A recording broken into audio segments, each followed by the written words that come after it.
प्रभु जी हम धन्यवाद करते प्रभु आज के इस दिन के लिए पिता। हम आपके पास में आते यीशु, हम आपका शुक्रिया अदा करते पिता। एक और नया दिन प्रभु आपने हमारे जीवन में दिया प्रभु जी। हम आपकी आराधना करते प्रभु, हम आपकी स्तुति करते पिता। Oh thank you Jesus, thank you Lord, hallelujah, thank you Jesus. प्रिय हम अपनी आंखों को बंद करेंगे और कुछ क्षण हम प्रार्थना में जाएंगे, प्रभु को धन्यवाद करेंगे। उसने आपको और मुझे अभी तक संभाल के रखा। धन्यवाद करें, अपने मुख खोलकर उसको धन्यवाद करें, क्योंकि वो आदर के योग्य है, वो महिमा के योग्य है, वो धन्यवाद के योग्य है। Thank you Jesus, thank you lord Jesus. प्रभु हम धन्यवाद करते आज की शाम के लिए प्रभु। जब हम आगे के वर्शिप सेशन में जाते प्रभु, आप हमारी मदद करें प्रभु जी। एक आराधना देने के लिए पिता, आपको महिमा देने के लिए पिता, आप हमें मदद करें यीशु। पवित्र आत्मा आप हमारी अगुवाई करें यीशु, को हमारे जीवनों से ऊंचा उठाने के लिए आप हमें मदद करें। धन्यवाद करते प्रभु जी, आप बढ़ते जाए और हम घटने पाए यीशु। सारा महिमा प्रभु आपको देते पिता। जो लोग अपने घरों से देख रहे हैं पिता परमेश्वर प्रभु जी, इस आराधना के द्वारा प्रभु यीशु वो आपको जानने वाले हो सके पिता, आपके निकट आपके करीब में आने वाले हो सके पिता। होने दो प्रभु जी, आप हर एक से बात करें पिता। धन्यवाद के साथ इस प्रार्थना को यीशु के नाम से मांगते हैं, आमीन आमीन, हालेलुया। हम एक सॉन्ग गाएंगे और प्रभु को महिमा देंगे।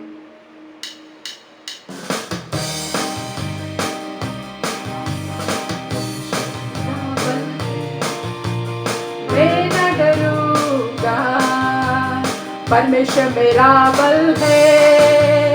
मैं न डरूंगा, परमेश्वर मेरा बल है। मैं न डरूंगा, साथ मेरे चलता, साथ में मैं न डरूंगा, साथ मेरे चलता, बल मुझे देता, मैं न डरूंगा। मेरा बल तेरा बल हमारा बल परमेश्वर है। मेरा बल तेरा बल हमारा बल परमेश्वर है। परमेश्वर मेरा ढाल है, मैं न डरूंगा, परमेश्वर मेरी ढाल है, मैं न डरूंगा। जीत को दिलाता, सिर ऊंचा करता, मैं न डरूंगा। जीत को दिलाता, सिर ऊंचा करता, मैं न डरूंगा। मेरा बल तेरा बल हमारा बल परमेश्वर है। मेरा बल तेरा बल हमारा बल परमेश्वर है। परमेश्वर मेरा हल है, मैं न डरूंगा, परमेश्वर मेरा हल है, मैं न डरूंगा। कौवे से खिलाता, नाले से पिलाता, मैं न डरूंगा। कौवे से खिलाता, नाले से पिलाता, मैं न डरूंगा। मेरा बल तेरा बल हमारा बल परमेश्वर है। मेरा बल तेरा बल हमारा बल परमेश्वर है। परमेश्वर मेरा बल है, मैं न डरूंगा। परमेश्वर मेरा बल है, मैं न डरूंगा। बल मुझे देता, साथ मेरे चलता, मैं न डरूंगा। बल मुझे देता, साथ मेरे चलता, मैं न डरूंगा। मेरा बल तेरा बल हमारा बल परमेश्वर है। मेरा बल तेरा बल हमारा बल परमेश्वर है। मेरा बल तेरा बल हमारा बल परमेश्वर है। हालेलुया, आपका और मेरा बल परमेश्वर है। हालेलुया। एक और गीत को गाएंगे, प्रभु को महिमा देंगे। तेरा प्यार है महान, तेरा प्यार है यहाँ, मैं जो पहले मुर्दा था, तूने डाली मुझ में जान। तेरा प्यार है महान, तूने डाली मुझ में जान, क्यों ना बोलो फिर मैं तेरी जय जयकार, क्यों ना बोलो फिर मैं तेरी जय जयकार, जय जयकार जय जयकार। तूने मेरे लिए क्या कुछ ना किया, ये ताली बजा के जय जयकार, तूने मेरे लिए क्या कुछ ना किया। तेरा प्यार है महान, तेरा प्यार है यहाँ, मैं जो पहले मुर्दा था तूने डाली मुझ में जान। तेरा प्यार है महान, तेरा प्यार है यहाँ, मैं जो पहले मुर्दा था तूने डाली मुझ में जान। क्यों ना बोलूं फिर मैं तेरी जय जयकार, क्यों ना बोलूं फिर मैं तेरी जय जयकार, जय जयकार जय जयकार। तूने मेरे लिए क्या कुछ ना किया, जय जयकार जय जयकार। तूने मेरे लिए क्या कुछ ना किया। मेरी सूरत बिगड़ी थी, मेरा दिल था खाली, तूने सींचा लहू से ताकि आए हरियाली। मेरी सूरत बिगड़ी थी, मेरा दिल था खाली, तूने सींचा लहू से ताकि आए हरियाली। क्यों ना बोलूं फिर मैं तेरी जय जयकार, क्यों ना बोलूं फिर मैं तेरी जय जयकार, जय जयकार जय जयकार। तूने मेरे लिए क्या कुछ ना किया, जय जयकार जय जयकार। तूने मेरे लिए क्या कुछ ना किया, जय जयकार जय जयकार। तूने मेरे लिए क्या कुछ ना किया, जय जयकार जय जयकार। तूने मेरे लिए क्या कुछ ना किया।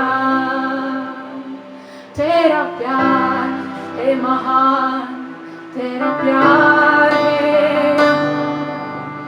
मैं जो पहले मुर्दा था तूने डाली मुझ में जान। तेरा प्यार है महान, तेरा प्यार है यहाँ, मैं जो पहले मुर्दा था तूने डाली मुझ में जान। क्यों ना बोलूं फिर मैं तेरी जय जयकार, क्यों ना बोलूं फिर मैं तेरी जय जयकार, मिलकर जय जयकार जय जयकार। तूने मेरे लिए सब कुछ कर दिया, कहे पुकारे से जय जयकार जय जयकार।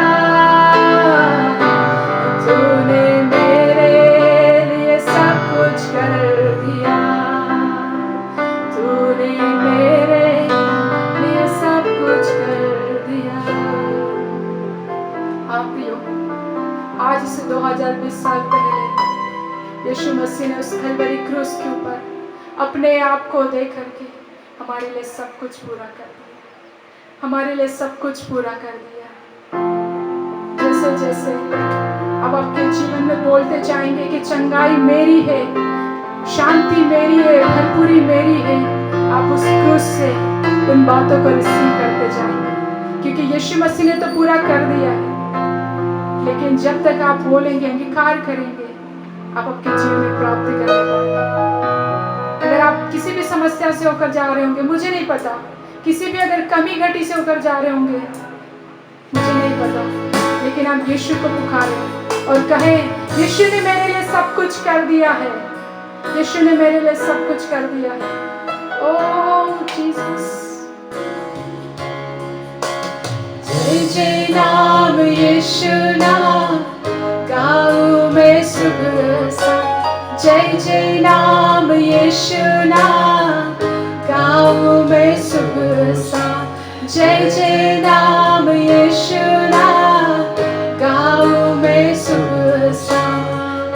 बलहीन का सहारा, पापियों का दोस्त है तू, यीशु तू है कितना प्यारा, शब्द ना कैसे बताऊं। बलहीन का सहारा, पापियों का दोस्त है तू, यीशु तू है कितना प्यारा, शब्द ना कैसे बताऊं। जय जय नाम यीशु नाम गाऊं मैं सुबह सा, जय जय नाम यीशु नाम गाऊं मैं सुबह सा, जय जय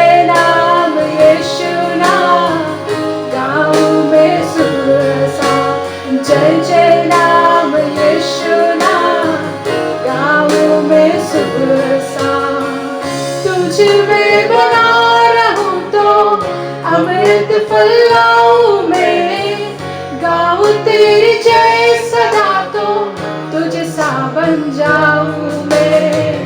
तुझ में बना रहूं तो अमृत फैलाऊं मैं, गाऊं तेरी जय सदा तो तुझ सा बन जाऊं मैं।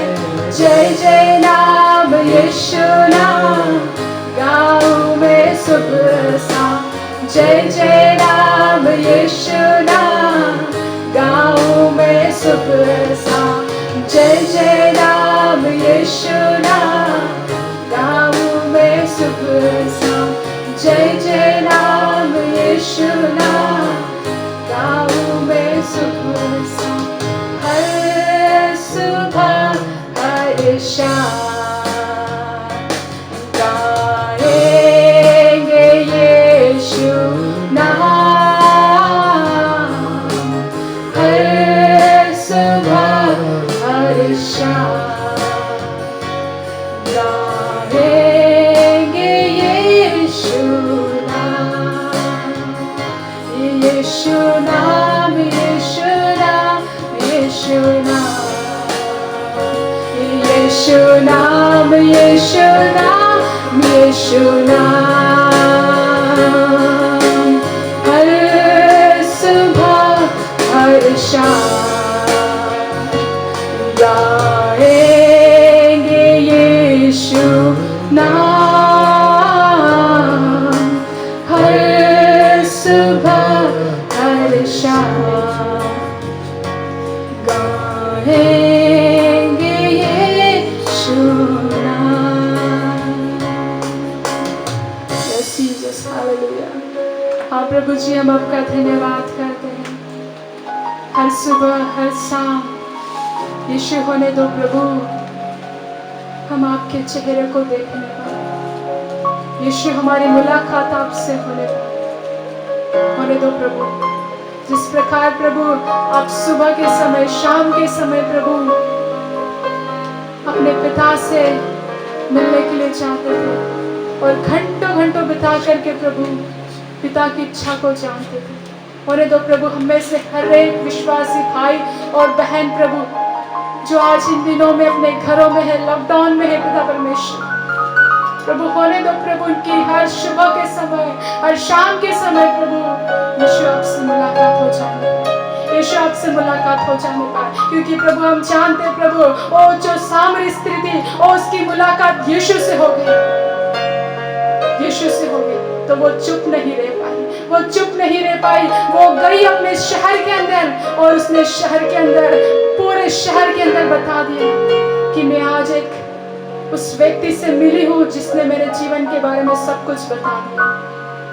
प्रियो, आप आपके कल को नहीं जानते होंगे, लेकिन जब आप यीशु के सम्मुख में जाएंगे यीशु आपको बताएगा, यीशु आपके कल के बारे में बताएगा, यीशु आपके कल के बारे में बताएगा, आपको क्या करना है, किस तरीके से करना है, यीशु आपको बताएगा। आप शायद चिंतित होंगे कि आगे मेरा फ्यूचर क्या होगा, आगे कल को मेरा क्या होगा, लेकिन यीशु आपको बताएगा क्योंकि उसकी योजनाएं आपके लिए हानि की नहीं वरन कुशल की। आप प्रभु जी हम धन्यवाद करते प्रभु, आप हमारे जीवन के लिए खड़े हैं पिता, आप हमारे पक्ष में खड़े हैं पिता, हम आपका धन्यवाद करते हैं। सारा आदर सारा महिमा आपको देते हैं, आगे के समय को आगे के वचन को प्रभु हम आपके हाथों में देते हैं प्रभु, आप हमसे बात करें, धन्यवाद करते हैं, सारी महिमा आपको देते हैं। इस प्रार्थना को प्रभु यीशु के नाम से हम मांगते हैं, आमीन। प्रिय प्रभु यीशु मसीह के मधुर नाम में सुनने वाले प्रत्येक मेरे भाई और बहन को जो हमें सुनने जा रहे हैं, प्रभु के वचन की उन बातों को आपका मैं अभिवादन करता हूँ, आपका स्वागत करता हूँ कि आप प्रभु के वचन से इन चीज़ों को आज की शाम में सुने और बीते समयों में हमारे द्वारा दी गई हर एक उन शिक्षाओं को पवित्र आत्मा के द्वारा आपने सीखा है। क्योंकि बाइबल हमको ये कहती है कि जब यीशु मसीह मर कर के जी उठा और जी उठने के बाद वो अपने चेलों के साथ जब कभी मिला 40 दिन वो पवित्र आत्मा से उन्हें आज्ञा देता रहा और उनको सिखाता रहा। वैसे तो उसने 3.5 साल उनके साथ में बिताए, परंतु आखिरी जो 40 दिन है वह उनके बीच में आता और जाता रहा और उन्हें पवित्र आत्मा के द्वारा वह सिखाता रहा। सो हम विश्वास करते हैं ऐसे ही पिछले दिनों में आप कलीसिया में इकट्ठे हुए और आपने गहन शिक्षाओं को प्राप्त किया, लेकिन अब समय है जब हम मीडिया के द्वारा आप तक पहुंच रहे हैं। तो निश्चित रूप में ये एक तरफी बातचीत है, संवाद है। ज़रूर आपके मन में कई बार प्रश्न उठते होंगे जो शिक्षाएं हम दे रहे हैं, लेकिन हम आपसे आग्रह करते हैं, निवेदन करते हैं कि यदि आपके मन में प्रश्न है तो आखिरी में दिए गए हमारे नंबर के ऊपर आप हमें कॉल कर सकते हैं और हमसे आप उन बातों की जानकारी ले सकते हैं जो आपके मन में प्रश्न उठते हैं। आज मेरे मन के अंदर एक विशेष प्रकार का विषय प्रभु कुछ दिनों से डालना शुरू किया था और आज मैं उस विषय को लेकर आपके सामने में हूँ, और वो है परिवार। और जिस विषय को हम देखने जा रहे हैं थोड़ी देर के लिए, वह है God's order for family life. God's order for family life, परमेश्वर का सुव्यवस्था, परमेश्वर की सुव्यवस्था परिवार के लिए, या ऐसा भी कह लीजिए परिवार हेतु परमेश्वर की सुव्यवस्था। उत्पत्ति से लेकर प्रकाशित वाक्य तक बाइबल को पढ़ते हैं तो हमें ये समझ में आता है कि परमेश्वर परिवारों से प्यार करता है या परिवार से प्यार करता है, और हर समय उसने परिवार के लिए कुछ न कुछ काम किए हैं। और जब प्रथम उसने उस मनुष्य को बनाया जिसका नाम आदम था और उसकी पत्नी हवा, और परमेश्वर ने उनसे प्रेम किया, उनके साथ वो संगति करने आता था और उनको एक सुंदर बगीचे में रखा, अर्थात एक सुंदर वातावरण परमेश्वर ने उनको दिया। परमेश्वर इसीलिए हमेशा संगति रखने वाला, वाचा बांधने वाला परिवार के साथ में, ऐसा एक परमेश्वर है।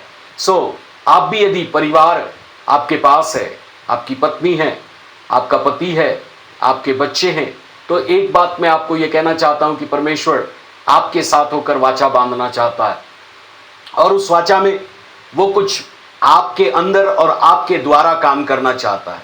जी हाँ, बिल्कुल ठीक सुना आपने, आपके अंदर वो काम करना चाहता, आपके हृदय में, और आपके जीवन के द्वारा वो परिवार के अंदर काम करना चाहता है। मेरे मन के अंदर इस वचन को शुरू करने के पहले भजन संहिता 128 आ रहा था कि मैं इसको पढ़ूं। मैं इसको समझाऊंगा नहीं आपको, लेकिन मैं इसको पढ़ना चाहता हूं। और अक्सर शादी के समय जब दूल्हा या दुल्हन घर से निकलते हैं, दूल्हे के घर से निकलने पर यह भजन पढ़ा जाता है क्रिश्चियन लोगों के बीच में। ऐसा लिखा, क्या ही धन्य वह हर एक जो यहोवा का भय मानता है और उसके मार्गों पर चलता है। तू अपनी कमाई को निश्चय खाने पाएगा, तू धन्य होगा, तेरा भला ही होगा। तेरे घर के भीतर तेरी स्त्री फलवंत दाखलता सी होगी, तेरे मेज के चारों ओर तेरे बालक जलपाई के पौधे से होंगे। सुन, जो पुरुष यहोवा का भय मानता है वह ऐसी आशीष पाएगा।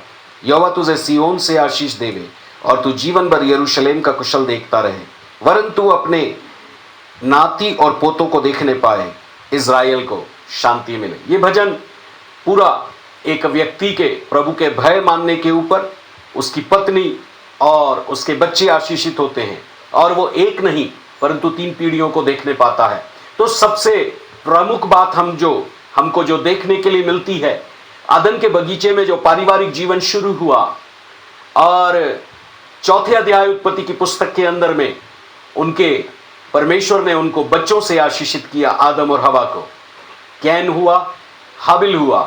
हाबिल ने भेंट चढ़ाई, कैन ने उस भेंट को अस्वीकार करने के कारण उसको मार डाला। और परिवार के अंदर हम एक समस्या या कलह को देखते हैं, और ऐसे ही आज भी एक भक्तिमय परिवार हमको देखने को नहीं मिलते हैं। हमको प्रेमी, प्रभु से प्यार करने वाले परिवार देखने को नहीं मिलते, लेकिन हर परिवार के अंदर कोई ना कोई समस्याएं हैं। लेकिन जब हम बाइबल का अध्ययन करते हैं तो हमको ये समझ में आता है कि नए नियम के अंदर और पुराने नियम के अंदर, परिवार के अंदर में बहुत सारी ऐसी एक समानता पाई जाती है। फर्क केवल इस बात का है कि नए नियम के परिवारों में हम यीशु के द्वारा गहरे रिश्तों में आते हैं, और पुराने नियम के अंदर परमेश्वर हमें अपनी व्यवस्था के द्वारा या भविष्यवक्ताओं के द्वारा बात करके रास्ता दिखाते थे। जैसे परमेश्वर ने आदम को चुना था और उसके द्वारा हवा को, लेकिन वे असफल हो गए, तब परमेश्वर ने उसके बाद नूह को चुना और एक समय परमेश्वर ने उसके परिवार को बड़े उस जल प्रलय से भी बचा लिया। फिर परमेश्वर ने अब्राहम के परिवार को चुना और परमेश्वर ने कहा मैं तुझे आशीष दूंगा, और उसके द्वारा परमेश्वर ने इज़राइल राष्ट्र की एक बहुत बड़ी व्यापक एक बहुत बड़ी योजना के तहत इज़राइल जाति को तैयार किया। और पुराने नियम के अंदर हम उत्पत्ति 12 अध्याय से लेकर के आगे जब पढ़ते हैं और निर्गमन से लेकर मलाकी तक पढ़ते हैं, हम इज़राइल जाति के बारे में देखते हैं, लेकिन हम आसपास की जो जातियां हैं वो इज़राइल जाति के खिलाफत है। और इज़राइल जाति को परमेश्वर ने ये चाहा था कि वो जो व्यवस्था, वो जो परमेश्वर के नियम उनको मिले हैं, उनका पालन करके वे लोग परमेश्वर को लोगों के सामने प्रकट करें, लेकिन इज़राइल असफल हो गया। फिर जब हम नए नियम में यीशु मसीह के पास आते हैं और हम यीशु मसीह को मानव के छुटकारे देने के रूप में पाते हैं, और उनका भी जन्म एक परिवार में होता है।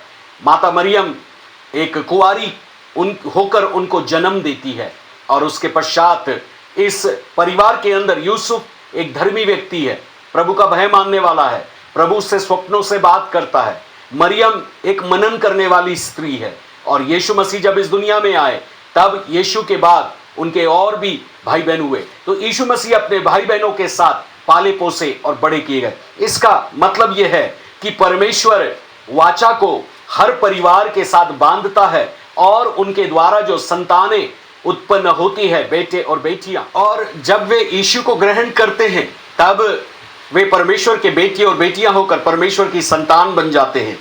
इसका मतलब यह है कि उत्पत्ति 1:26 और 27 के अनुसार परमेश्वर ने जब आदम को अपने स्वरूप के अनुसार अपनी समानता में बनाया, स्वरूप के अनुसार अपनी समानता, स्वरूप अर्थात परमेश्वर के व्यक्तित्व की तरह परमेश्वर ने आदम को बनाया, सोचने की क्षमता दिया, कार्य करने की क्षमता दिया, बुद्धि दिया, समझ दिया, विवेक से भरा हुआ मन दिया, और उसके अंदर परमेश्वर ने कार्य करने की शैली उत्पन्न किया, और अपनी समानता अर्थात परमेश्वर ने उसको अपने समान संगति रखने का मौका दिया। इसका मतलब, इसका साधारण सा उदाहरण हम ये भी देख सकते प्रियो, कि पिता और पुत्र और पवित्र आत्मा जैसे तीनों आदि से अंत तक एक दूसरे के साथ संगति करते हैं, एक दूसरे से प्रेम करते हैं, एक दूसरे के लिए अपने आप को बलिदान करते हैं, वैसे ही मानव के जीवन के अंदर परमेश्वर ने परिवार के अंदर चाहा हर व्यक्ति अपने आप के लिए नहीं परंतु दूसरे के लिए जिए। तो परिवार का जो एक आत्मिक सिद्धांत परमेश्वर के वचन के अंदर है वह मानवीय सोच से परे है। लेकिन आज की संसार में हम इन बातों को जो वचन के आधार पर हैं होती हुई इसलिए नहीं देख पा रहे प्रियो, क्योंकि हम एक स्वार्थी संसार में रह रहे हैं। हर व्यक्ति अपने स्वार्थ के लिए जीना चाहता है। लेकिन मेरे और आपका परमेश्वर जिसने मुझे और आपको बनाया, जिस दिन उसने हमारी संरचना को हमारे मां के गर्भ के अंदर में रचा और हमारे लिए कहीं ना कहीं उसने एक जीवन साथी को भी रचा, और जब समय आता है हम जीवन साथी अर्थात अपनी पत्नी या पति के साथ में जुड़ जाते हैं, वहां से हमारा जीवन आशीषित होने लगता है। बहुत बार हम आशीषें इसलिए नहीं पा पाते हैं क्योंकि भजन संहिता 128 को जब हमने पढ़ा, हम प्रभु की आज्ञाओं को नहीं मानते हैं, हम प्रभु का भय नहीं मानते हैं, हम प्रभु के साथ नहीं चल पाते हैं, हम प्रभु की वाचा में नहीं बने रहते हैं, प्रभु को जो अच्छा लगता है वो हम नहीं करते हैं। और जब हम प्रभु को अच्छा ना लगने वाला मतलब जो क्रोध दिलाने वाली बातें जब हम वो करेंगे तो निश्चित रूप में कई बार हमारा जीवन श्रापों से परिपूर्ण हो जाता है और कुछ भी हमको अच्छा होता दिखाई नहीं देता। इसलिए यदि आप परमेश्वर की आज्ञाओं को मानते हैं, यदि आप उसके पीछे चलते हैं, यदि आप उसका भय मानते हैं, तो निश्चित रूप में एक बात जानिए, वो आपके साथ वाचा बांधेगा और वो आपका सृष्टिकर्ता परमेश्वर होकर के आपके साथ कार्य करेगा। वह आपको संभालने वाला परमेश्वर होगा। वो हर बुराई से, पाप से, शैतान से, बीमारी से, गरीबी से, हर प्रकार की विपरीत परिस्थितियों से आपको संभालेगा। इवन इतना ही नहीं, भजन संहिता 121 का आखिरी पद कहता है वो हमारे प्राण को संभालेगा, न तो दिन को धूप से न रात को चांदनी से हमारी कुछ हानि होने देगा। वो ना ऊँघता है ना सोता है, वह सर्वदा एक समान रहने वाला परमेश्वर है। और वो परमेश्वर हमें हर प्रकार की सुविधा को मुहैया कराता है, वो हमारे लिए उपाय करता है। He is our provider, he is our creator, he is our sustainer, and he is our lord master, he is our protector। वो हमारे लिए संभालने वाला, प्रावधान करने वाला, हर प्रकार की हमारी सुधि लेने वाला परमेश्वर है। बाइबल का परमेश्वर हमारी सुधि लेता है, वो हमारे लिए चिंता करता है। हमारे सर के एक एक बाल भी, ध्यान रखिएगा, गिने हुए हैं, इसलिए आप उसकी दृष्टि में बहुमूल्य है प्रियो। और जब इन बातों को आप सोचते हैं तब आपके मन के अंदर एक सवाल आता होगा, तो फिर बाइबल का परमेश्वर क्यों परिवार की उत्पत्ति किया है, और यदि किया तो फिर ऐसा क्या हो गया जिसके चलते आज परिवारों में आशीष नहीं श्राप दिखाई देते हैं। मैं 3 बातें आपके साथ में बांटना चाहता हूं। नंबर 1 बात जो है, परिवार की जो नींव आपकी कौन है, इस बात पर हम पहले ध्यान करेंगे। यदि आप आदम के परिवार को देखें और नूह के परिवार और इब्राहिम के परिवार की तुलना करें और वहां से यहोशू के परिवार पर जाएं और आप मनन करेंगे जिन लोगों ने भी, जिनके परिवार आशीषित हुए पृथ्वी पर, उनके लिए उनकी नींव उनका परमेश्वर था। दूसरे शब्दों में वे परमेश्वर पर आश्रित थे, उनका भरोसा परमेश्वर के ऊपर था। यीशु मसीह के लिए परमेश्वर के वचन के अंदर इफिसी की पत्री उसका 2 अध्याय और 20वां वचन, एफेशियंस चैप्टर 2 एंड वर्स 20 में ऐसा लिखा है कि वह यीशु मसीह प्रेरितों और भविष्यवक्ताओं की नींव है, जिसके कोने के सिरे का पत्थर मसीह यीशु स्वयं ही है, बनाए गए हो। ये कलीसिया की बात कर रहा है। तो मैं थोड़ी देर आपसे फिर कलीसिया के विषय में भी बात करूं। यदि आप ये देखेंगे, प्रथम आदम को बनाने के बाद परमेश्वर ने जब हवा को बनाया, ये बाइबल का एक गहरा भेद है, और उसको परमेश्वर ने नींद में सुला दिया। हम नहीं जानते कितनी देर सुलाया, लेकिन 6वें दिन जब परमेश्वर ने उस आदम की सृष्टि किया था, उसके कुछ समय के बाद परमेश्वर ने आदम को अकेला देखा और उसको सुलाया नींद के अंदर।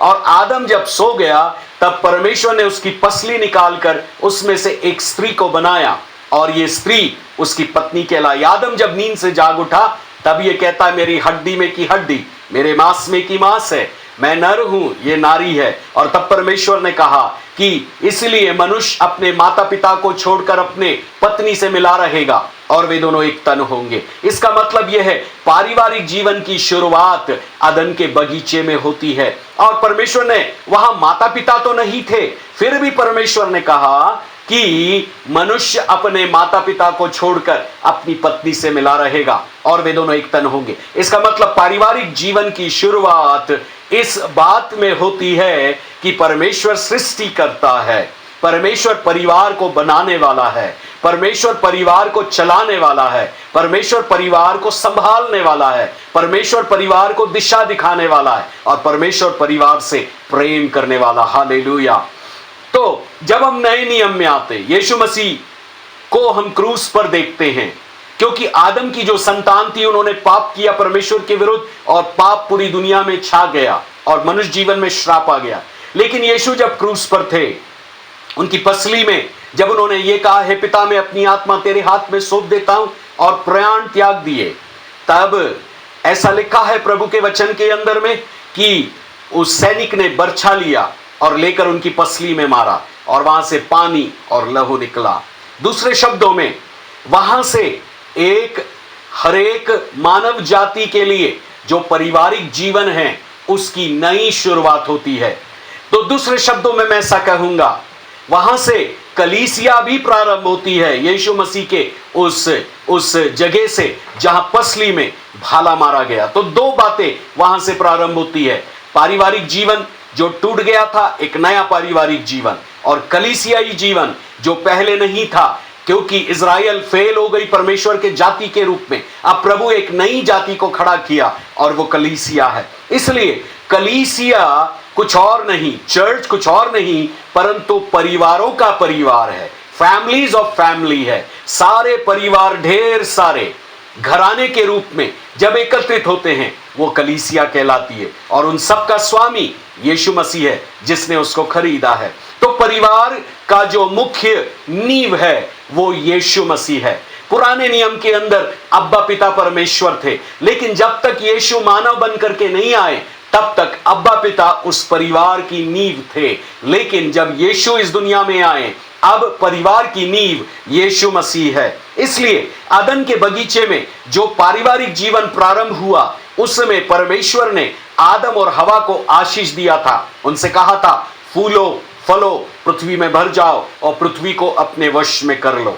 जो आशीषें परमेश्वर ने आदम और हवा को दिया था, वह आशीषें आज भी चल रही है। इसका दूसरा अर्थ यह भी है, जो सृष्टिकर्ता परमेश्वर जिसके बारे में हम ये बात कर रहे हैं, जो परिवार का बनाने वाला है, परिवार को संभालने वाला है, परिवार को चलाने वाला है, परिवार को हर प्रकार की चीजें मुहैया कराने वाला है, वो परमेश्वर वास्तविक रूप में परिवार को एक प्रकार से उनके जीवन के लिए वह एक रिश्तेदारी को या वाचा को उनके साथ नए तरीके से बांधने वाला प्रभु है। सो इसलिए हम नए नियम के अंदर यीशु मसीह के द्वारा परिवार के अंदर एक नए प्रारंभ को, एक नए युग के प्रारंभ को देखते हैं।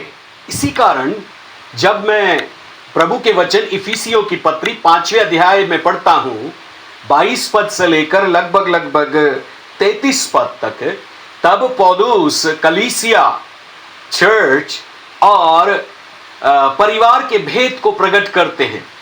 आखिरी में 33वें वचन में कहता है कि यह भेद तो बहुत बड़ा है। 32 वचन में, यह भेद तो बहुत बड़ा है, मैं मसीह और कलीसिया के विषय में कहता हूं। मतलब प्रभु के नजरों में परिवार वास्तविक रूप में और कलीसिया एक बहुत बड़ा भेद है, और परमेश्वर इन दोनों के अंदर कुछ नया काम कर रहा है। पुराने नियम के अंदर जो परिवार पाए जाते थे, उनको लिखित वाचा दी गई थी, और भविष्यवक्ता लोग या न्यायी लोग या याजक लोग उन व्यवस्था को बाहरी तौर से सिखाते थे। लेकिन नए नियम के अंदर यीशु मसीह जो नींव है, जो हमारे रिश्तों को बनाने वाला है, वह वास्तविक रूप में ऐसा कहते एक बार की बात है, यीशु के पास उनका परिवार, उनकी माँ, उनके भाई, उनकी बहन मिलने के लिए आए। चारों तरफ भीड़ यीशु के थी, असंख्य भीड़ थी, और किसी ने आकर के कहा यीशु मसीह से, तेरे भाई तेरे बहन तुझसे मिलना चाहते हैं। यीशु ने बड़ी साधारण तौर से एक वाक्य कहा, कौन है मेरे भाई, कौन है मेरी माता, कौन है मेरे भाई?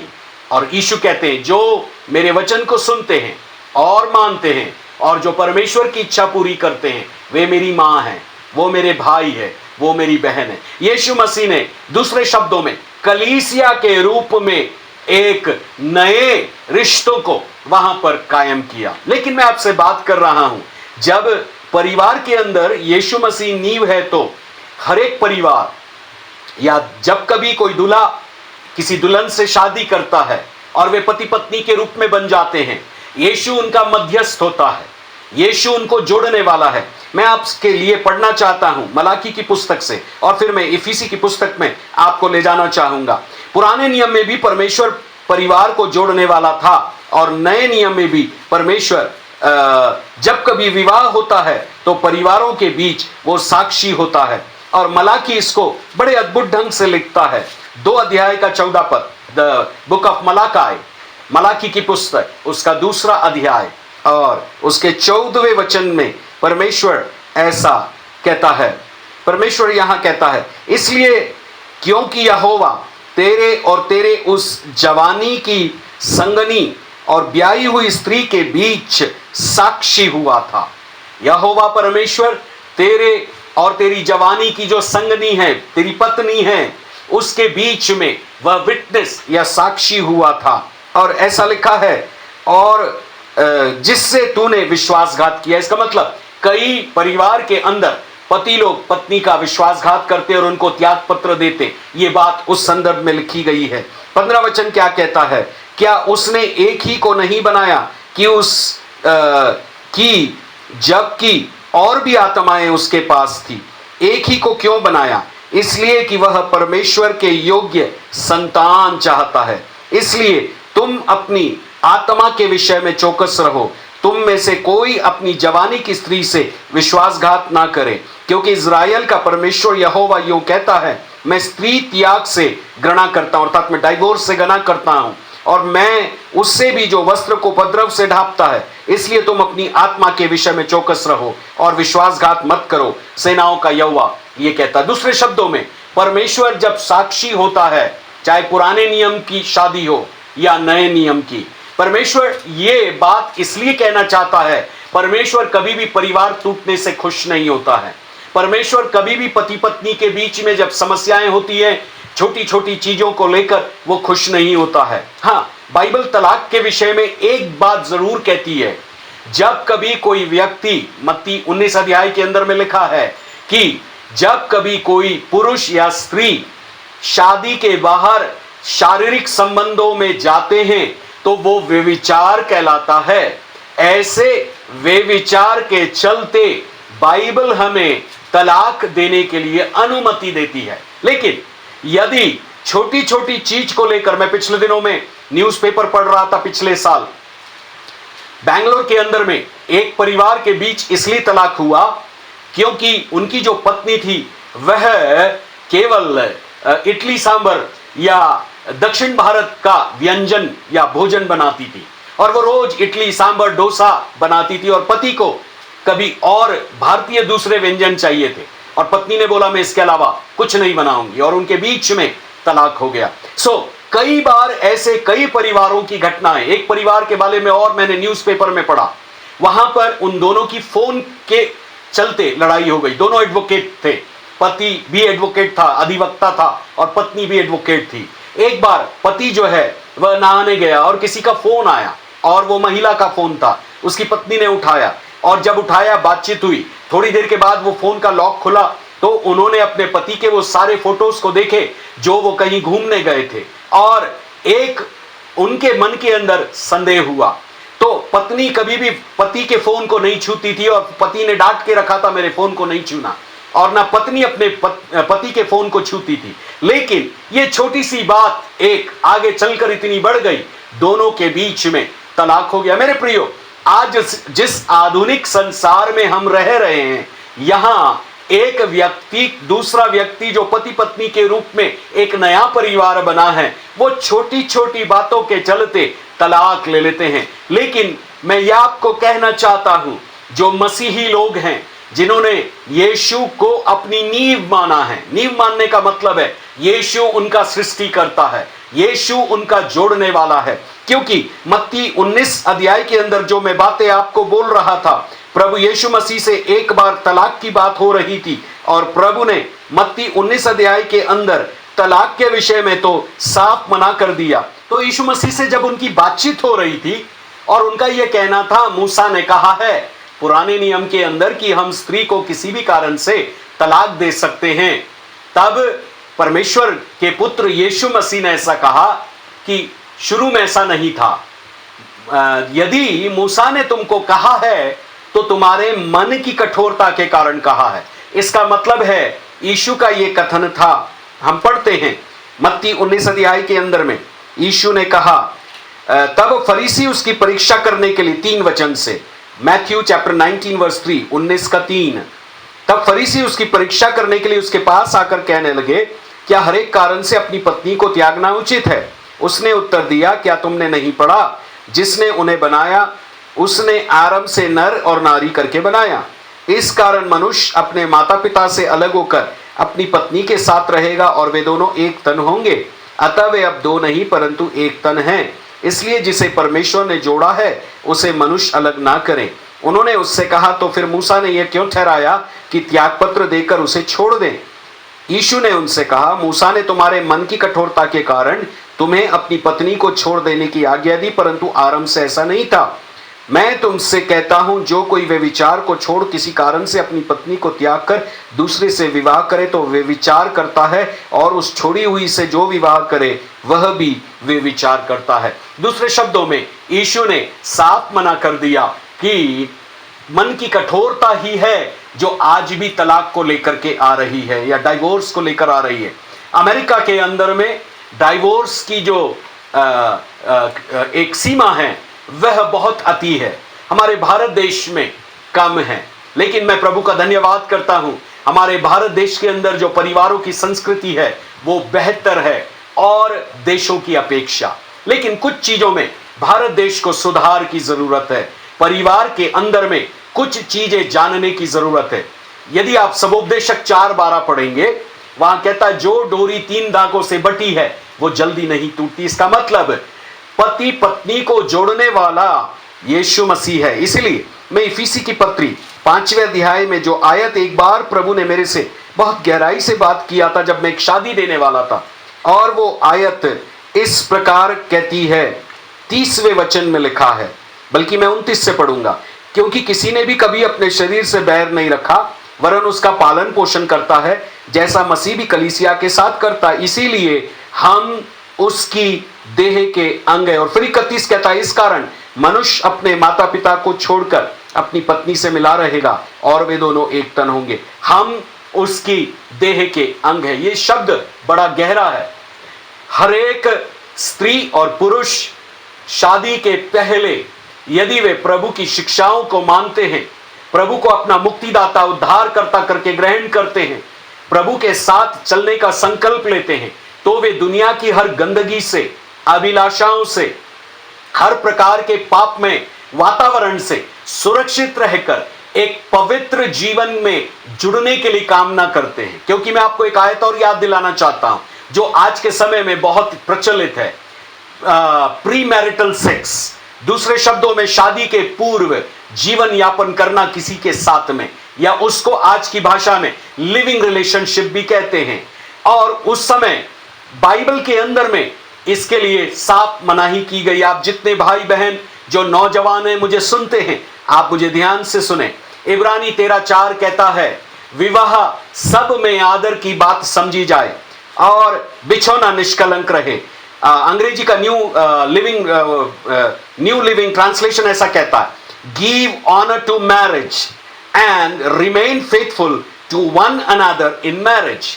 Give honour in marriage. परमेश्वर ये चाहता है जो विवाह के संबंध है उसमें अपना जो पार्टनर है, जो आपका पुरुष हो या स्त्री हो, और आप उसको वह आदर दें जो परमेश्वर चाहता है। और यदि आप ऐसा करते हैं तो आपका विवाह बाइबल के आधार पर एक पवित्र विवाह होगा। इसीलिए हम मसीह के देह के अंग कैसे बनते हैं? प्रेरितों के काम 16:31 का मैं एक उदाहरण आपके सामने में रखना चाहता हूं। यहां पौलुस और सिलास जेल के अंदर में हैं और उनको मारा गया है, फिलिप्पी जेल के अंदर, और उनको कांटों में ठोक दिया गया है। मध्य रात्रि के समय पौलुस और सिलास भजन गा रहे हैं और उनके यहाँ के जितने भी जो कैदी लोग हैं वो रात को सुन रहे हैं। मुझे ऐसा लगता है ये स्तुति के भजन, आराधना प्रभु के क्रूस से संबंधित गा रहे थे। प्रभु का सुसमाचार उस भजनों में वो सुना रहे थे, प्रार्थना कर रहे थे प्रभु लोगों का उद्धार करे। तब अचानक रात के वक्त बुईडोल होता है और सारी जंजीरें उनकी खुल जाती है, किवाड़ खुल जाते हैं, सारी बत्तियां वहां की बुझ जाती है उस बुईडोल के चलते। लेकिन वहां का जो सूबेदार होता है, जो जेलर होता है, वो अपने आप को तलवार लेकर मारना चाहता है, ये सोचकर कि सारे कैदी भाग गए होंगे और मुझे अब सजा मिलेगी। अचानक पौलुस इस आवाज को सुनकर कि वो अपने आप को मारना चाहता है, कहता है कि भाई साहब, भाई, श्रीमान जी, हम सब यहां हैं, प्लीज अपने आप को नुकसान ना पहुंचाइए। तब वो जो जेलर है वो ये कहता है, हे साहिबो, अब ये व्यक्ति एक समय इनको कैदी थे लेकिन उनको सर बोल रहा है, श्रीमान जी बोल रहा है। कहता है हम उद्धार पाने के लिए क्या करें? और तब पौलुस ने कहा, प्रभु यीशु मसीह पर विश्वास कर तो तू और तेरा घराना उद्धार पाएगा। मैं जिस बात को बताना चाह रहा हूं वो ये है, और बाइबल यहां ये कहती है 16वें अध्याय के अंदर 30 और 31 वचन के अंदर में, 30 वचन में ऐसा लिखा है, और उन्हें बाहर लाकर कहा, हे सज्जनों, उद्धार पाने के लिए मैं क्या करूं? उन्होंने कहा, प्रभु यीशु मसीह पर विश्वास कर तो तू और तेरा घराना उद्धार पाएगा। और उन्होंने उसको और उसके सारे घर के लोगों को प्रभु का वचन सुनाया। 33 वचन, रात को उसी घड़ी उन्होंने ले जाकर उनके घाव धोए और अपने सब लोगों समेत तुरंत बपतिस्मा लिया।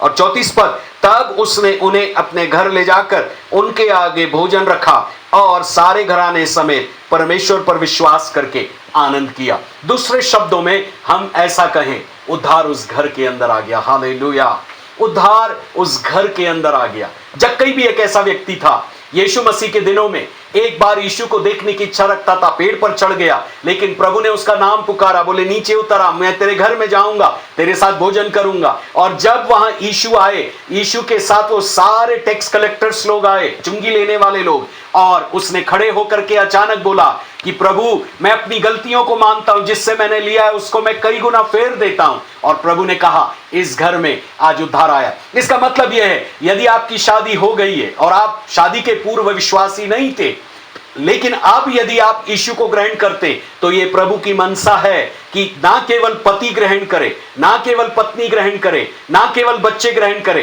परंतु यदि बच्चों ने ग्रहण किया है तो माता पिता भी प्रभु को ग्रहण करे। यदि पत्नी ने प्रभु को ग्रहण किया है तो पति और बच्चे भी ग्रहण करे, और यदि पति ने प्रभु को ग्रहण किया है तो पत्नी और बच्चे भी ग्रहण करे। प्रभु की ये मनसा है, हर परिवार उद्धार पाए। हालेलुया।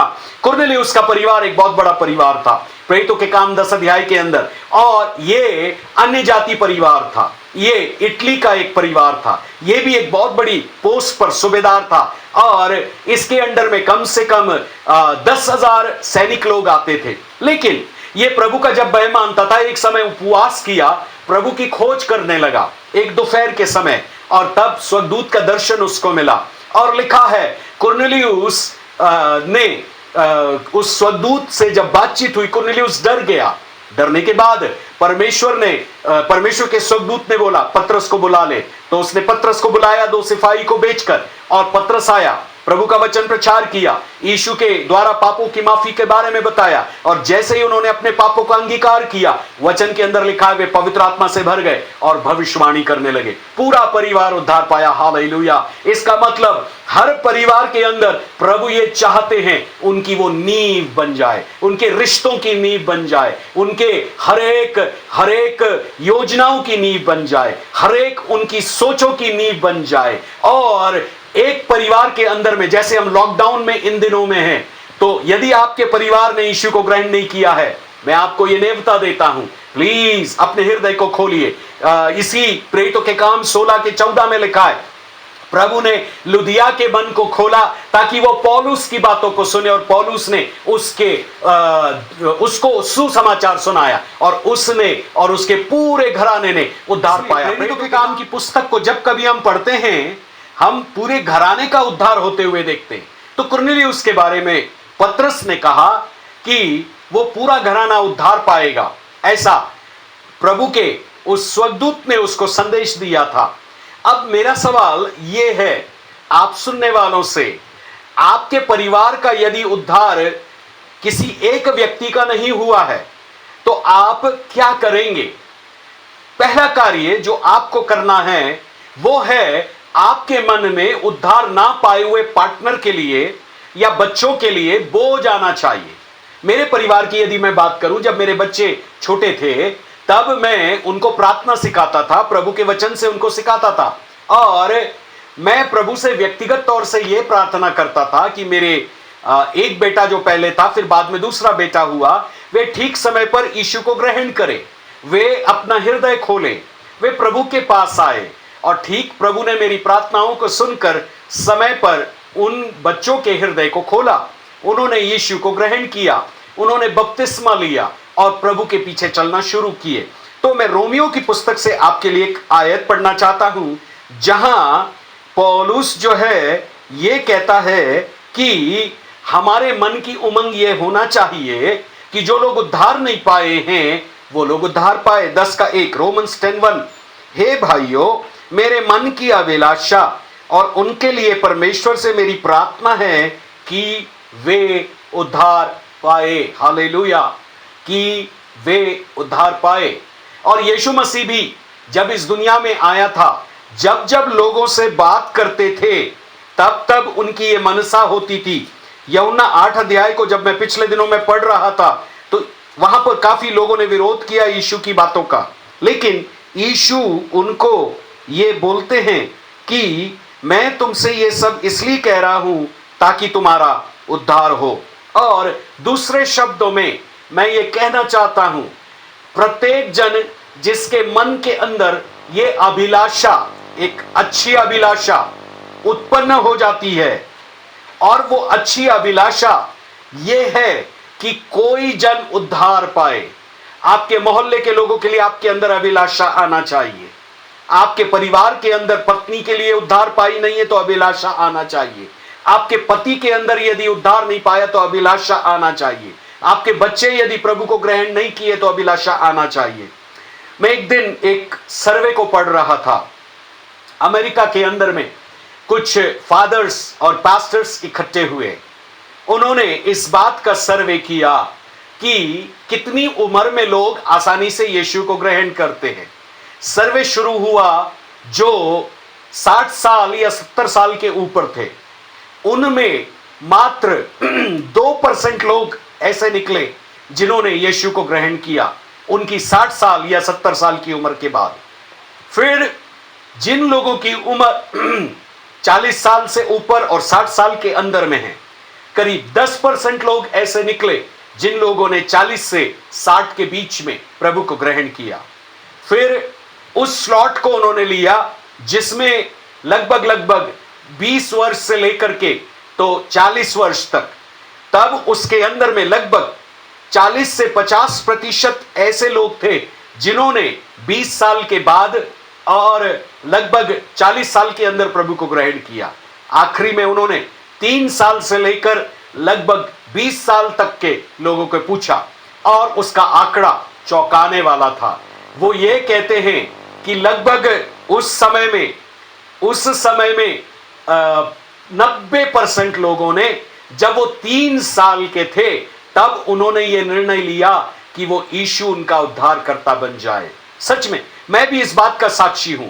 जब मैं 17 साल का था मेरी उम्र में, तब एक प्रभु के बड़े भक्त भोपाल में आए और उन्होंने सुसमाचार, उस सभा में मैं गया और मैंने प्रभु को ग्रहण किया। इसका सर्वे का निचोड़ ये है, जितनी उम्र में आप बढ़ते जाते हैं अपनी जवानी से 20 साल से ऊपर, आपके विचार उतने सख्त और कठोर होते जाते हैं। आपकी तर्क शक्ति उतनी ज्यादा मजबूत होती जाती है। पवित्र आत्मा को काम करने के लिए आपके अंदर कई बार मुश्किल होती है। 40 साल से 60 साल तक जितना और जाते हैं, हमारा चरित्र इतना स्ट्रांगली बिल्डअप हो जाता है कि हम बाहरी चीजों को अंदर आसानी से नहीं लेते। हम आसानी से कुछ चीजों को स्वीकार नहीं करते। इसका मतलब यह है, यदि कोई अपनी छोटी उम्र में प्रभु को ग्रहण करता है, बाल्यावस्था में, किशोर अवस्था में, वे प्रभावशाली प्रभु के दास बनते जरूर। इस समय में जो बाल्यावस्था में होते हैं, किशोर अवस्था में होते हैं, उनको भले और बुरों की पहचान नहीं होती है, परंतु परमेश्वर ही है जो एक मां की कोख में एक पलने वाले बच्चों पर अपना बेडौल तत्व की आंखों से उनको वो देखता है और उनका नाम लेकर ठीक समय पर पुकारता है। जिसके चलते हमारे मन के अंदर हमेशा एक प्रश्न आना चाहिए, और वो ये है, मैं जिन लोगों के संपर्क में आया हूं, क्या वो यीशु मसीह जो नींव है, और चाहे वो लड़का हो लड़की हो, उन्होंने प्रभु को ग्रहण किया या नहीं किए। और मैं उन जवानों से बात करना चाहता कुछ क्षण के लिए जो मुझे सुन रहे होंगे। आप सोचते होंगे कि मैं अविश्वासी लड़के से या लड़की से शादी करूंगा और परमेश्वर उसका उद्धार करा देगा। पहला कुरिन्थियों 7वें अध्याय के अंदर पौलुस ने विवाह से संबंधित कुछ प्रश्नों का जवाब दिया है, और यहां वो 16वें वचन में कहता है, 1 Corinthians 7:16, क्योंकि हे स्त्री, तू क्या जानती है कि तू अपने पति का उद्धार करा लेगी, और हे पुरुष, तू क्या जानता है कि तू अपने पत्नी का उद्धार करा लेगा। तो ये प्रश्न दिया है, उत्तर यही है, नहीं करा सकता। कोई व्यक्ति किसी व्यक्ति का उद्धार नहीं करा सकता। मैं आपके सामने में इस प्रश्न का जवाब यीशु मसीह की बातचीत के द्वारा लाना चाहता हूं। एक बार की बात, एक जवान लड़का यीशु के पास आया और बहुत धनवान था वो, और प्रभु से बोलने लगा, मैं अनंत जीवन पाने के लिए क्या करूं? प्रभु ने कहा, तू आज्ञाओं को मान, माता पिता का आदर करना, चोरी ना करना, हत्या ना करना, व्यभिचार ना करना, झूठी साक्षी ना देना, लालच ना करना। जैसे ही प्रभु ने ऐसा बोला, उसके तुरंत बाद वो कहता है, मैं तो लड़कपन से मानता आया हूं। प्रभु थोड़ी देर रुके, उसको देखा, प्यार से देखा। बाइबल कहती है और यीशु ने उससे प्यार किया। 10:21 मरकुस के अंदर, मार्क 10:21 में प्रभु ने उससे बोला, जा जो कुछ तेरा उसको बेच दे और तुझे जो है स्वर्ग राज्य में धन मिलेगा, गरीबों को बांट दे। और वो जो जवान आया था, बड़ा जिज्ञासा से आया था अनंत जीवन के लिए, लेकिन वो धन को नहीं छोड़ना चाहता था, और बाइबल कहती है वो उदास होकर चला गया। आज भी कितने ऐसे लोग हैं प्रभु के पीछे चलना चाहते हैं, लेकिन उनकी खुद की अपनी एक कमजोरी है। किसी लोगों का धन कमजोरी है, किसी लोगों की गलत आदतें, कुछ जो उनके जीवन के अंदर अंदरूनी या बाहर है वो कमजोरी है, और उसके चलते वे प्रभु के पास नहीं आ पाते हैं। और तब प्रभु ने चेलों से बातचीत किया और कहा, सुई के उस छेद में से ऊंट निकल करके जा सकता है, यह संभव है। यह यहूदी एक कहावत थी, परंतु यीशु ने कहा, जो धनवान लोग हैं वो परमेश्वर के राज्य में प्रवेश करके नहीं जा सकते। तब चेलों ने प्रश्न किया, तो किसका उद्धार हो सकता है? यीशु ने कहा, मनुष्य से नहीं हो सकता, मनुष्य से नहीं हो सकता, मनुष्य से उद्धार नहीं हो सकता, परंतु परमेश्वर के लिए सब कुछ संभव है। हालेलुया। इसका मतलब हर एक व्यक्ति का उद्धार करने के लिए परमेश्वर के पास एक योजना है। प्रभु कभी नहीं चाहता कोई व्यक्ति नाश हो, प्रभु कभी नहीं चाहता कोई व्यक्ति नरक में जाए, प्रभु कभी नहीं चाहता कोई व्यक्ति पाप में जीवन जिए। प्रभु की मनसा ये है, प्रभु धीरज इसलिए धरे हुए है, हर एक व्यक्ति के जीवन में समय समय पर परिस्थितियों को लाता है ताकि वे लोग मुड़कर पश्चाताप करें और प्रभु के पास आए। तो जो लोग विवाह करना चाहते हैं और आपका पार्टनर, चाहे पुरुष या स्त्री आप जो हो, नौजवान होने के कारण वह प्रभु में नहीं है, तो बाइबल हमको यहाँ हिदायत देती है। पौलुस 2 कुरिन्थी 6वें अध्याय में लिखता है, अविश्वासियों के साथ आसमान जुए में ना जूतो। दूसरे शब्दों में पौलुस यहाँ पर इस वाक्य को ये कहता है कि तुम दो लोगों की टीम जो पति पत्नी की होगी, तुम्हारी टीम में यदि तुम एक विश्वासी हो, एक अविश्वासी है, तो तुम दोनों साथ में नहीं चल पाओगे। पौलुस आगे कहता है, क्यों नहीं चल पाओगे? क्योंकि धार्मिकता और अधर्म का क्या मेलजोल। इसका मतलब जो व्यक्ति विश्वासी है वो धार्मिकता के जीवन में है, जो अविश्वासी है वह अधार्मिकता के जीवन में। पौलुस आगे कहता है, या ज्योति और अंधकार की क्या संगति। ना केवल धर्मी और अधर्मी के एक खाई है, लेकिन जो लोग धर्मी हैं, जो लोग विश्वासी हैं, वो लोग ज्योति में चलने वाले लोग हैं। जो अविश्वासी है वे अंधकार में चलने वाले हैं। और फिर 15वें वचन में कहता है, मसीह का बलियाल के साथ क्या लगाव। लगाव का मतलब है कि एक समान तालमेल रखना या समानता। दूसरे शब्दों में बलियाल मतलब शैतान। शैतान और मसीह के साथ कोई संगति नहीं हो सकती है। मसीह शैतान का विरोधी है और शैतान मसीह का विरोधी है। आगे कहता है, या विश्वासी के साथ अविश्वासी का क्या नाता। जो 14वीं आयत में वो बात कह रहा था, विश्वासी के साथ अविश्वासी का संबंध कैसे, वैसे वो दोबारा कह रहा है, विश्वासी के साथ अविश्वासी का कोई नाता या फेलोशिप नहीं हो सकती है। 16वें वचन में कहता है, मूर्तियों के साथ परमेश्वर के मंदिर का क्या संबंध। यहां मंदिर जो शब्द है ये हमारे विश्वासी जीवन के शरीर के लिए आया। हमारा शरीर पवित्र आत्मा का मंदिर है। और फिर वो ये कहता है कि मूर्तियों के साथ, मतलब दूसरे शब्दों में जो मरी हुई अवस्था में है, जो जिनके हाथ है, पैर है, नाक है, मुंह है, कान हैं, सुन नहीं सकते, देख नहीं सकते, परमेश्वर से बातचीत नहीं कर सकते, परमेश्वर के साथ चल नहीं सकते। लेकिन वे लोग जो प्रभु को ग्रहण कर लिए हैं वे जीवित अवस्था में हैं। और तब पौलुस ये कहता है, क्योंकि हम तो जीवते परमेश्वर के मंदिर है। जैसे उसने कहा, मैं उनमें बसूंगा, उनमें चला फिरा करूंगा, मैं उनका परमेश्वर हूंगा और वे मेरे लोग होंगे। इसलिए प्रभु कहता, उनके बीच से निकलो, अलग रहो और अशुद्ध वस्तुओं को मत छुओ, तो मैं तुम्हें ग्रहण करूंगा और मैं तुम्हारा पिता हूंगा, तुम मेरे बेटी और बेटियां होंगी। यह सर्वशक्तिमान प्रभु परमेश्वर का वचन है। 7 अध्याय का वचन 1 वचन में लिखा, अतः हे प्रियो, जबकि ये प्रतिज्ञाएं, ऊपर लिखी प्रतिज्ञाएं हमको मिली, प्रभु हमारे साथ है, वो हमारा परमेश्वर है, तो आओ अपने आप को शरीर और आत्मा या प्राण की मलिनता से शुद्ध करें और परमेश्वर का भय रखते हुए पवित्रता को सिद्ध करें। दूसरे शब्दों में, यीशु मसीह जो नींव है, इस नींव के साथ जब लोग अपने आप को जोड़ लेते हैं तो नए नियम के अनुसार परमेश्वर की उद्धार की योजना में लोग शामिल हो जाते हैं। अब एक व्यक्ति उद्धार कैसे पाता है, हम उस बारे में बात कर दूसरे बिंदु की तरफ जाएंगे। एक व्यक्ति का उद्धार होना बहुत साधारण सी बात है। जैसे कोई फल लगा है और एक व्यक्ति अपना हाथ बढ़ाकर उसे तोड़ता है और तोड़कर उसे खाने के लिए, अपने आप के लिए प्रयोग करता है। उद्धार इतना साधारण है। जब कभी ये सुसमाचार सुनाया जाता है, यीशु मसीह मारा गया, यीशु मसीह गाड़ा गया, यीशु मसीह जी उठा, और पवित्र आत्मा एक व्यक्ति के अंदर उसके पाप के प्रति, गलतियों के प्रति, अधार्मिकता के प्रति, अशुद्धता के प्रति एक कायरता लाते हैं या दोषी अवस्था में ले जाते हैं कि हमने प्रभु के विरुद्ध पाप किया है।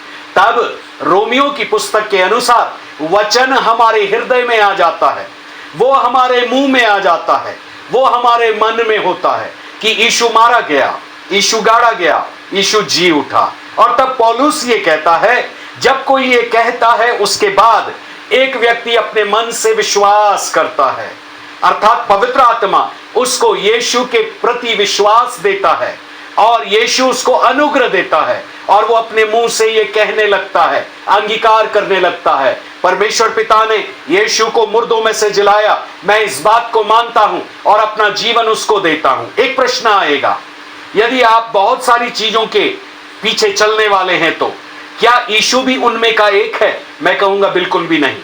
जब मेरी शादी हुई थी, मेरी शादी में मुझे कई लड़कियों के प्रपोजल्स आए, शादी करने के लिए न्योता मिला, लेकिन उसमें से एक ही स्त्री आगे चलकर जो दूसरी और थी 8वें नंबर पर, उसके साथ मेरा विवाह हुआ। वो सातों मेरी बहनें बनी रही। ऐसे ही यीशु को और किसी चीजों की जरूरत नहीं है।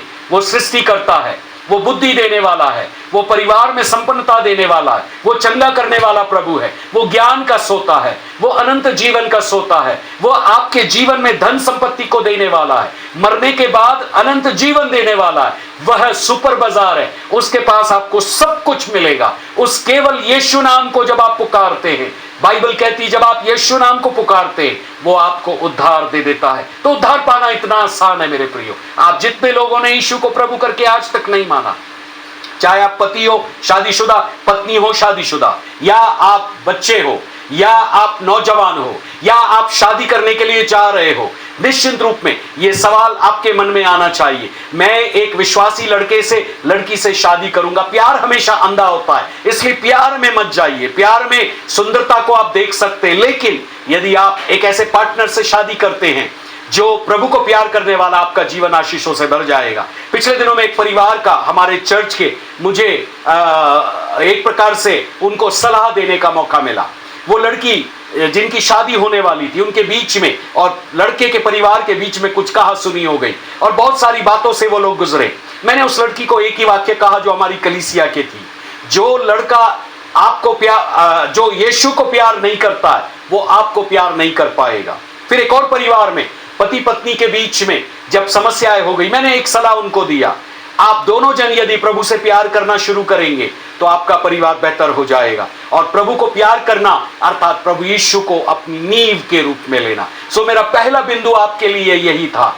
यदि आप एक सच्चे विश्वासी बन जाते हैं प्रभु के शिष्य बन जाते हैं, नींव के साथ आप जुड़ जाते हैं और नींव आपको संभाल के रखेगी। हमेशा कोई भी मकान की जो नींव है वो मजबूत होने से आप कितने भी मंजिली बिल्डिंग उसके ऊपर बना लो, आप हमेशा आशीषित रहेंगे और वो बिल्डिंग कभी गिरेगी नहीं। सो प्रभु करे यीशु आपकी नींव बन जाए, यीशु आपके रिश्तों की नींव बन जाए, यीशु आपके शारीरिक संबंधों की नींव बन जाए, यीशु आपके व्यक्तिगत संबंधों की नींव बन जाए और प्रतिदिन आप परिवार के अंदर यीशु को मुखिया जानकर बाइबल पढ़िए, प्रार्थना कीजिए, उस नींव के साथ जुड़े रहिए और एक दिन आप दोनों अपने आप को अपने बच्चों के साथ स्वर्ग में पाएंगे।